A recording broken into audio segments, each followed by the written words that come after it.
সম্মানিত দর্শক শ্রোতা, আসসালামু আলাইকুম। আমি আনোয়ার খান, সূর্যোদয় বাংলা মিডিয়া আপনাদের জানাই স্বাগত। আমরা আছি শরীয়তপুরের বড়গাছনা গ্রামে জনাব দেলোয়ার সর্দারের গো ফার্ম পরিদর্শনে। দেলোয়ার সর্দারের এই গো ফার্ম সফলতার সম্পর্কে আমরা জানবো এবং আপনাদের জানানোর চেষ্টা করবো। আপনারা আমাদের সাথেই থাকুন। কাকা, কেমন আছেন আপনি? ভালো আছি বাবা। আপনার এই যে গো ফার্ম, আজ কত বছর যাবত আপনি এই গো ফার্মের সাথে সম্পৃক্ত? আজকে 3 বছর। 3 বছরের আগে পাঁচি আমার মাঝে মাঝে কামাই দিছি। এই 3 বছর যাবত নিয়মিত পালেন? হ্যাঁ, আপনার এখানে কয় পিস গরু আছে? 3 পিস। আরো নিয়ে পিস কিনে উড়াই দিতে পারিনি সম্ভব।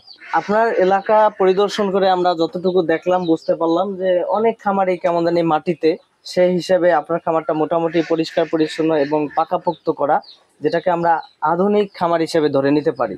তো এইভাবে গ্রাম্য যেই একটা চিত্র, সেই চিত্র রেখে আপনি এভাবে একটু মানসম্মতভাবে খামারটা করার কারণ কি?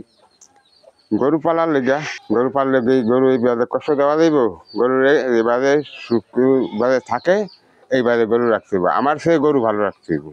আমি যা খাই, আমার সে গরুর খাদ্য খোরাক বেশি রাখতে হবে। গরুর যদি খাদ্য না থাকে তাহলে আমার পেট ভরে না। পাকা ঘরের সুবিধা ভালো, কাঁচা ঘরে গরু কাদা হয়, কাদা হইলে গরুর অসুবিধা হইতে, গরু খাওয়ার জন্য অসুবিধা হেলে গোবর সবর লাভ দেওয়া যায়। আর এই পাকা ঘর থাকলে গরু ধোয়াইয়া, গরু ফসাইয়া, ঘর পানি দিয়ে মুছিয়া খালান যায়। কাঁচা ঘরের থেকে পাকা ঘর ভালো, একটু সুবিধা ভালো। তাহলে এই পাকা ঘরে আপনার গরুটা কি এখানেই আপনি সবসময় রাখেন নাকি অন্য কোথাও নেন? এখানে আমি সবসময় রাখি। এই জায়গায় সবসময় রাখার কারণ কি?